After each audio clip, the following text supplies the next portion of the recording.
Hi friends, ఈరోజు 77వ గణతంత్ర దినోత్సవ శుభాకాంక్షలు మీ అందరికీ. మన భారతదేశంలో ఉన్న మీ అందరికీ నా హృదయపూర్వక ఈ పండుగ శుభ సందర్భంగా మీ అందరికీ నమస్కారాలు. అలాగే ఈరోజు మన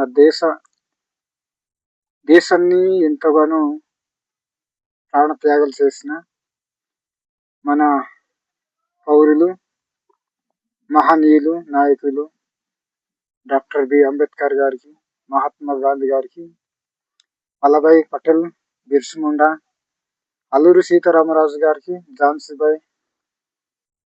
లక్ష్మీబాయి గారికి, అలాగే సుభాష్ చంద్ర జగదీష్ గారికి, అలాగే మన దేశాన్ని ఎంతో మంది వారి యొక్క ప్రాణ త్యాగాలు చేసిన రాజులు ఉన్నారు. వారందరికీ ఇది నా యొక్క హృదయపూర్వక నమస్కారాలు.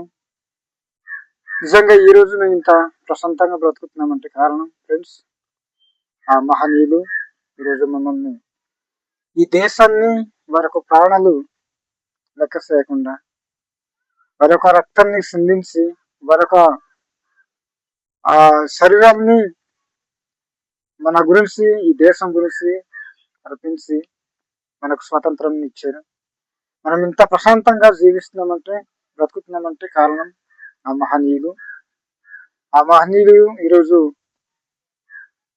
మనకు ఈ దేశాన్ని స్వతంత్రంగా ఇవ్వడం జరిగింది. కనుక మనమంతా ఆ ఒక మహనీయులకి, ఆ నాయకులకి, మన ఒక చదువుల్లో, మన ఒక పనుల్లో ఉండి మనం అందరూ వారికి రుణపడి ఉండాలని నేను కోరుతున్నాను. నా సబ్స్క్రైబర్లు అందరికీ ఈరోజు మీ అందరికీ నా ఈ 77వ గణతంత్ర దినోత్సవ ఈ పండుగ శుభాకాంక్షలు తెలియజేస్తున్నాం.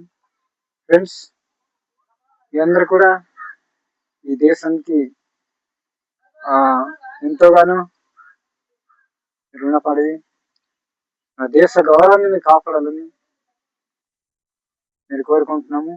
చిన్న పిల్లలకు కూడా వారి చదువుల్లో మంచి చదువు రాణించి మంచి ఉద్యోగాల్లో చేరుకోవాలని మేము కోరుకుంటూ, ఈ మాటలు తప్పుగా మాట్లాడుంటే